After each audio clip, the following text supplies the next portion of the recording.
Hello दोस्तों, स्वागत है आपका आपके अपने चैनल होमलैंड एकेडमी में। आज हम लोग क्लास 7th के लिए मैथ का एक टॉपिक पढ़ेंगे जिसका नाम है एक्सपोनेंट एंड पावर। इस चैप्टर का बहुत ही यूज है हमारे आने वाली जिंदगी में। जितना भी मैथ, जहां जहां मैथ का यूज होने वाला है हमारी लाइफ में, जिस एग्जाम में हम अपीयर होने वाले हैं, जहां भी हम बैठने वाले, चाहे हमारा कहीं पर एडमिशन लेने के लिए प्रक्रिया हो, वहां पे पहुंच रहे हो, वहां का पेपर दे रहे हो, या फिर हम भविष्य में कोई गवर्नमेंट एग्जाम की तैयारी प्रिपरेशन के लिए जा रहे हैं, वहां पे इस चैप्टर का बहुत ही यूज होने वाला है। तो ये चैप्टर अपने आप में बहुत ही इंपॉर्टेंट चैप्टर है। चाहे जिस क्लास की बात करें, 6th की बात करें, 7th की बात करें, 8th की बात करें, या आप 9th 10th की बात करें, बिना इसके आपको यूज, मतलब मैथ में इसका सबसे ज्यादा आपको यूज मिलेगा। तो ये चैप्टर ऐसे ही हम पढ़ते हुए हैं इसको, और कोई टफ नहीं है, बहुत ही आसान सा चैप्टर है। अगर आप इसको पढ़ोगे, एक बार समझ लोगे, उसके बाद ये कभी भूलने वाला भी नहीं है, इतना आसान सा चैप्टर है। तो देखिए क्या है एक्सपोनेंट्स एंड पावर्स। अगर आपको कोई बोल दे कि एक कोई नंबर लिखा हो 150000000, जितने टाइम जीरो लिखना हो लिख लो, ठीक है, और बोल दे इसको आप पढ़ो, ये आपको रीड करना हो, तो थोड़ा सा हमको ऑड लगेगा पढ़ने में। या अब जैसे हम लोग जब हिंदी मीडियम में पढ़ते हैं तो क्या कहते हैं, लाख, 10 लाख, करोड़, 10 करोड़, अरब, 10 अरब, खरब, 10 खरब, फिर भूल जाता है उसके बाद की क्या होगा। ऐसे इंग्लिश मीडियम वाले बच्चे जो पढ़ते हैं वो क्या पढ़ते हैं, मिलियन, बिलियन, ट्रिलियन, उसके बाद फिर उनको आगे की चीजें थोड़ा सा डाउटफुल कर देती है। ऐसा नहीं कि उसके बाद हम पढ़ नहीं पाएंगे, लेकिन डाउटफुल कर देती है। उसको इजी करने के लिए, यानी कि शॉर्टर फॉर्म में रखने के लिए हम क्या यूज करते हैं, एक्सपोनेंट्स का। किसका यूज करते हैं, एक्सपोनेंट्स का। तो इसको अगर हम देखिए, जैसे हमने लिखा 10⁴, 15⁻7, ये सब जब हमने पढ़ा, तो जो हमारा ये नंबर नीचे की तरफ है, ठीक है, ये क्या कहलाता है, बेस। क्या कहलाता है, बेस। और ये जो पावर इस पे लगा है, इसको क्या बोलते हैं, एक्सपोनेंट्स। क्या बोलते हैं, एक्सपोनेंट्स। और इस फॉर्म को क्या बोलते हैं, एक्सपोनेंशियल फॉर्म। क्या बोलते हैं, एक्सपोनेंशियल फॉर्म। बस इतना सा है आपको इसमें समझने की। क्या ऐसा क्या है जो आपको समझ में नहीं आएगा। जो नीचे लिखा हो वो बेस होगा, जो उसके ऊपर लिखा हो, थोड़ा सा साइड में तिरछा ऊपर लिखा होता है, वो क्या हो गया आपका, एक्सपोनेंट्स हो गया, या फिर आप पावर पढ़ते थे, ठीक है। तो आप इसी को पढ़ना है। अब इसके कुछ नियम हैं, कुछ इसके लॉज हैं, ठीक है। अब देखिए, लॉज को पढ़ने से पहले एक चीज देख लीजिए। अगर हमको 10⁴ लिखा है, ठीक है, इसको हम लिखेंगे कैसे, इसको अगर तोड़ा जाए तो क्या लिख सकते हैं, 10 कितनी बार, जितना पावर लगा है उतनी बार हम 10 का क्या कर दें, मल्टीप्लाई, ठीक है। अब इसको क्या लिख सकते हैं, 1, 1 0, 2 0, 3 0 और 4 0, 2 2 4 0, यही हो गया इसका। अगर इसको एक्सपैंड कर दिया जाए, एक्सपैंडेड फॉर्म हो गया ये सॉरी, ये आपका एक्सपोनेंशियल फॉर्म हो गया। और इसका ये जो वैल्यू निकल के आ रहा है मल्टीप्लीकेशन के बाद, वो ये हो गया, ठीक है। ऐसे ही आपने पढ़ा होगा स्क्वायर, 2 की पावर 2, क्या बोलते हैं, इस 2 को लिखिए, जो बेस है उसको लिखिए, और जितनी बार ये पावर जितना है उसको उतनी बार मल्टीप्लाई कर दीजिए। ऐसे ही क्यूब की बात करते हैं, 3 की पावर 3, क्या लिखते हैं, 3 कितनी बार, 3 बार, ठीक है। ऐसे आपसे कोई बोलते 7⁴, तो 7 कितनी बार, 4 टाइम्स इसका मल्टीप्लाई, ठीक है। यही आपका बेसिक चैप्टर है। अब कुछ लॉज है, कुछ नियम है इसके, वो नियम को आपको लिख के मैं समझाता हूं कैसे उस नियम को आपको करना है और कैसे फॉलो होगा वो। देखिए, ये कुछ आपके लॉज ऑफ एक्सपोनेंट्स हैं। किसी भी एक्सपोनेंट में कुछ नियम होते हैं, उस नियम को, ये 7 नियम है आपको जो यूज करने हैं। अब देखिए क्या करने हैं। पहला लिखा है, अगर a की पावर m इंटू a की पावर n हो, यानी कि दोनों का जो बेस हो वो कैसा हो, सेम हो, लेकिन पावर कैसे हो, अलग हो। जैसे एग्जांपल में देखिए इसके, अगर आपसे कोई बोले 3⁵ इंटू, इसका देखिए बेस सेम है तो यहां भी 3⁵, ठीक है। या 3 टू द पावर 2 कर दे, नहीं तो बाद में आप लोग कंफ्यूज हो गए कि 3 है तो ये पावर भी 3 लिया गया है। देखिए 3 to the power 5 into 3 to the power 2। अगर a की जगह पे हम देखें क्या है 3, यहां भी a की जगह पे क्या है 3, यहां m की जगह पे क्या है 5 और यहां n की जगह पे क्या है 2।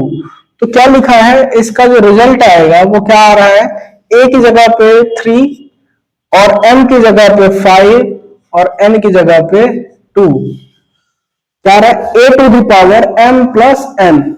जो a है हमारा 3 है, यहाँ पे 3 की पावर क्या हो जाएगी 5 प्लस 2। यानी कि कह दे अगर दोनों का पावर सेम है, यानी कि बेस अगर हमारा सेम है, पावर नहीं, अगर हमारा बेस सेम है तो क्या होगा, ऊपर जो पावर है वो आपस में जुड़ जाएंगे। ऐसे ही दूसरा केस क्या है, इसमें है कि अगर बेस हमारा सेम है और दोनों के बीच में क्या हो रहा है, डिवाइड हो रहा है, तो डिवाइड के केस में क्या होगा, यहां मल्टीप्लाई में क्या हो रहा था, दोनों जुड़ रहे थे, और डिवाइड में क्या होगा, दोनों माइनस हो जाएंगे, दोनों सब्ट्रैक्ट हो जाएंगे। जैसे 2 to the power 5 divide by 2 to the power 3, तो क्या हो जाएगा 2 टू द पावर 5 माइनस 3, यानी कि क्या हो जाएगा 2 टू द पावर 5 माइनस 3 2, यहां क्या हो जाएगा 3 टू द पावर 5 प्लस 2 7। ठीक है। ऐसे अगला केस है, पावर के ऊपर पावर लगा है, यानी कि अगर लिखा हो 2 की पावर 3 इसके ऊपर पावर 5। ठीक है, एक पावर के ऊपर पावर लगा है तो क्या लिखेंगे, ये दोनों पावर का आपस में क्या हो जाएगा, मल्टीप्लाई हो जाएगा, तो लिख देंगे 2 इंटू 2 की पावर 3 इंटू 5। तो आपका क्या बन जाएगा 2 इंटू 2 की पावर 3 5 जा 15। ठीक है, समझ में आ रहा है आप लोगों को। ऐसे अगला केस है, जब हमारा बेस क्या हो, सेम ना हो। अभी यहां पे हमने क्या देखा, दोनों का बेस सेम था, यहां भी बेस सेम था, यहां पे क्या हो, बेस सेम ना हो। यानी कि देखिए अगर यहां पे हम 2 की पावर कुछ ले रहे हैं तो यहां पे क्या लें, बदल दो उसको, यानी कि बेस अलग होना चाहिए। लेकिन क्या है इसमें कॉमन, जो हमारे पावर है वो सेम है, तो यहाँ 2 की पावर 2, तो यहाँ 3 की पावर भी 2 कर दें, और दोनों का कर दें अगर मल्टीप्लीकेशन, तो क्या होगा, जो पावर है वो वैसे ही रहेगा, पावर को ऐसे ही रहने देंगे, और इन दोनों का आपस में मल्टीप्लीकेशन कर देंगे, यानी कि 2 इंटू 3 और इसका पावर हो जाएगा 2, यानी कि हम इसको क्या लिख देंगे 2 3 जा 6, 6 का पावर 2। ठीक है। अगला केस है a to the power m divide by b to the power m, यानी कि a अगर कोई एक हमारा बेस है, दूसरा बेस क्या है b, दोनों बेस अलग अलग हो लेकिन पावर क्या हो सेम, तो दोनों का जैसे डिवाइड होता है, यहाँ पे क्या हो रहा था, जुड़ रहा था, यहाँ पे माइनस हो रहा था, यहाँ पे क्या होगा देखिए, अगर 2 to the power 2 divide by 3 to the power 2 कर दें, तो इन दोनों का आपस में क्या हो जाएगा, डिवाइड हो जाएगा, 2/3 हो जाएगा, और पावर जो है वैसे सेम एज इट इज पड़ा रहेगा। ठीक है। अब देखिए a to the power 0 is equal to 1, यानी कि कोई भी हमारे पास एक नंबर हो, या 10 की बात कर लें, 10 की पावर 0 कर लें, या फिर 5 की पावर 0 कर लें, या फिर 2 की पावर 0 कर लें, या 7 की पावर 0 कर लें, यानी कि नंबर हमारा कोई भी हो, अगर इसकी पावर 0 है तो इसका वैल्यू क्या होगा, ऑलवेज 1 होगा। ये आप लोग नोट कर लीजिए। ऐसे अगला जो केस है हमारा वो क्या है, a की power 1 is equal to a, same case. ऐसे देखिए 10 टू द पावर 1 ये भी 10 के बराबर होगा। ठीक है। 5 टू द पावर 1 5 के बराबर होगा, यानी कि वो बेस के ही बराबर हो जाएगा। ये हुआ हमारा लॉज ऑफ एक्सपोनेंट। अब इससे रिलेटेड कुछ 2-4 क्वेश्चन आपके लिए करवाते हैं और उसी के साथ फिर वीडियो को हम खत्म करेंगे। और आप लोग कमेंट बॉक्स में बताइएगा कि आपको समझ में कितना आया, कैसा लगा ये वीडियो, क्योंकि बहुत कोशिश किया गया आपको इजीली समझाने का, बहुत ही इजी तरीके से समझाने की कोशिश कर रहा हूं आपको। तो थोड़ा सा आप लोग सहयोग दीजिए, कमेंट बॉक्स में आके आंसर किया करिए कि क्या इसका आंसर होगा अगर क्वेश्चंस पूछे जाते हैं, या फिर पढ़ाया कैसे गया, ये इसके बारे में जरूर अपनी प्रतिक्रिया दीजिए। फीडबैक आपका आना जरूरी है हमारे लिए। जब आपका फीडबैक आएगा उसी हिसाब से थोड़ा सा पढ़ाने में भी मन लगता रहता है। तो आइए क्वेश्चंस की तरफ बढ़ते हैं। ये क्वेश्चन है आपका जो अभी आपको पढ़ाया कि लॉज ऑफ एक्सपोनेंट्स, तो उसी का क्वेश्चन है कि using laws of exponents simplify these in exponential form. अब इसका आंसर आपको तोड़ मरोड़ के नहीं रखना है, इसको कैसे रखना है, एक्सपोनेंशियल फॉर्म में ही इसका आंसर आपको देना है। तो देखिए पहला क्वेश्चन है 3 to the power 2 into 3 to the power 4 into 3 to the power 8। अब इसको सॉल्व कर रहा है तो अब देखिए क्या होगा, यहां भी 3, यहां भी 3, यहां भी 3, यानी कि आपको बेस कैसा मिल गया, सेम मिल गया। जब बेस सेम होता है तो आप क्या करोगे, 3 टू द पावर, जो पावर्स होंगे वो आपस में क्या हो जाएंगे, जुड़ जाएंगे। यही अभी आपको जस्ट बताया मैंने। तो क्या हो जाएगा, 3 टू द पावर 4 2 6 और 8 14, यानी 3 टू द पावर 14। ये हो जाएगा आपका आंसर, क्योंकि पहले से ही बोला एक्सपोनेंशियल फॉर्म में आपको आंसर चाहिए। ये हो गया आपका आंसर। ऐसे दूसरा क्वेश्चन है a to the power 4 into b to the power 4। अब देखिए यहाँ पे जो पावर्स है वो दोनों सेम है, लेकिन जो हमारा बेस है वो सेम नहीं है। तो हमारा बेस का क्या हो जाएगा, मल्टीप्लाई, और जो पावर है वैसे सेम ही रहेगा। तो क्या आंसर आ जाएगा, ए बी की पावर 4। ठीक है। तीसरा question a to the power t divide by a to the power 2। यहां पे फिर आप देखिए बेस सेम है, तो बेस सेम है, डिवाइड होता है तो क्या हो जाता है, दोनों पावर्स का आपस में सब्ट्रैक्शन। तो यही बन गया आपका आंसर। ठीक है। अगला क्वेश्चन है पावर के ऊपर पावर रखा हुआ है, 3 to the power 4 to the power 2। तो क्या होता है इसका आंसर, 3 टू द पावर, दोनों पावर्स का आपस में मल्टीप्लीकेशन, तो क्या हो जाएगा 3 टू द पावर 8। ऐसे ये क्वेश्चन देखिए देखने में बड़ा लगेगा, लेकिन है क्या, देखिए यहां भी 2, यहां भी 2, यहां भी 2, तीनों है आपस में। अगर देखिए बेस है सबका सेम, तो पहले इस ब्रैकेट में जो चीजें लिखी हैं उसको हम देखते हैं। तो दोनों का बेस सेम है और बीच में डिवाइड का साइन, तो बेस को ऐसे रखिए, और डिवाइड में क्या होता है, दोनों पावर आपस में सब्ट्रैक्ट हो जाते हैं। ये अभी आपको यहाँ पे देखने को मिला है, दोनों पावर क्या हो जा रहे हैं, सब्ट्रैक्ट हो जा रहे हैं। और आगे फिर क्या है, 2 टू द पावर 3, यानी कि जब हम आगे बढ़ेंगे तो क्या हो जाएगा, 2 की power 20 minus 15 5 into 2 to the power 3। अब आपको कुछ ऐसे मिल गया, ये जब ऐसे मिल गया तो आगे का आंसर आप लोगों के लिए छोड़ रहा हूं, ये आप लोग कमेंट बॉक्स में उनको बताइएगा इसका आंसर क्या आएगा। ऐसे ही आगे लिखा हुआ 17 टू द पावर 0, ये भी आप बताइए।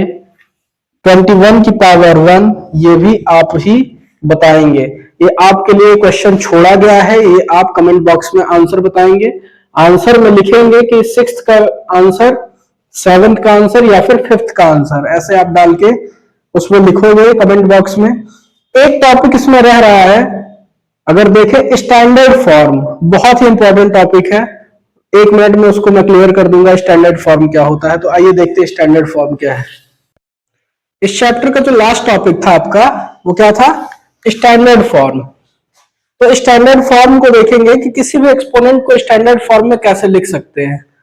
तो देखिए आपके पास पहला एक एग्जांपल लिखा हुआ है 5985.3। इसमें आप क्या करेंगे, स्टैंडर्ड फॉर्म होता क्या है, जब देखिए आप 1 से लेके 10 के बीच में जब आप पहली वैल्यू रखते हो, बाकी जो चीजें हो वो किस में रखें, आप एक्सपोनेंट के फॉर्म में 10 टू द पावर 9 या फिर 10 टू द पावर 5 के फॉर्म में रखें। बस ये ध्यान रहे ये पहला जो वैल्यू होगा 1 से 10 के बीच में होगा। 1 हो सकता है लेकिन 10 से छोटा होना चाहिए, यानी कि ये 9.999 तक ही जा सकता है। जितना भी ये 999 आप जितना बढ़ाना चाहे बढ़ा सकते हैं। अब जैसे ये लिखा है 5985.3, तो इसको क्या करेंगे, ये डेसिमल देखिए यहाँ पे है, इस डेसिमल को क्या करेंगे आप, कितना डिजिट खिसकाएंगे, 1 2 3 डिजिट खिसकाएंगे, तब एक डिजिट के बाद आपका ये आने वाला है। तो क्या हो जाएगा 5.9853। अब देखिए डेसिमल कितने प्लेस खिसका है, 1 2 और 3 प्लेस।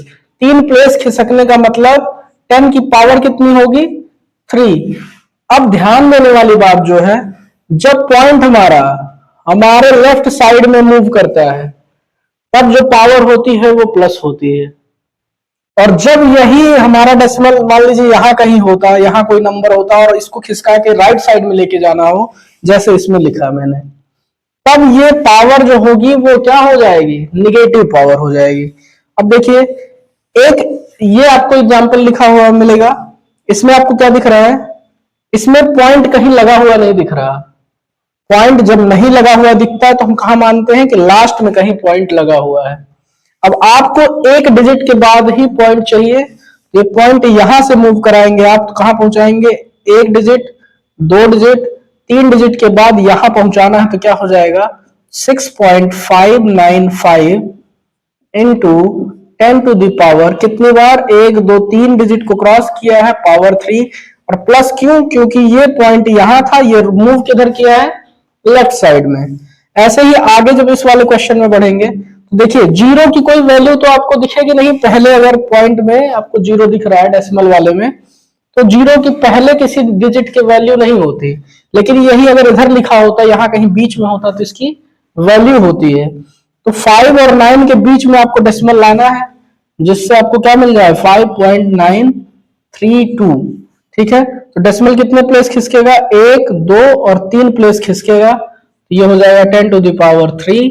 अब देखिए डेसिमल किधर खिसका, राइट साइड में, तो यहाँ माइनस का पावर हो जाएगा। तो आई होप कि आपको समझ में आया होगा। अपना प्यार हमारे चैनल पर ऐसे बनाए रखिए। आप लोगों का बहुत बहुत धन्यवाद।